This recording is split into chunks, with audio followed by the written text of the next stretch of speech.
ದೇವಕಿ ನಂದನ ಯಾದವ ಕೃಷ್ಣನ ಭಜಿಸುವ ಶರಣ ಗುರುವೇ. ಜಾನಕಿ ರಮಣನ ಶ್ರೀ ಜಯ ರಾಮನ ಪೂಜಿಪ ಹರಿಯ ಮಗುವೇ. ಮಾಧವನ ಮಧುಸೂದನನ ಆರಾಧಿಪ ನಿಮ್ಮ ನಯನ. ಕೇಶವನ ಹರಿಗೋವಿಂದನ ದಾಸನಾಗಿ ಜನನ.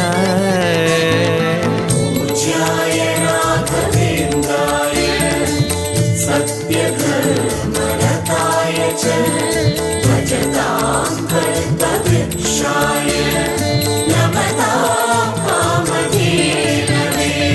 ತಿರುಪತಿ ವಾಸನ ವೆಂಕಟರಮಣನ ಅನುಗ್ರಹ ಪಡೆದ ಗುರುವೇ. ದ್ವೈತ ಸಿದ್ಧಾಂತ ಜ್ಞಾನ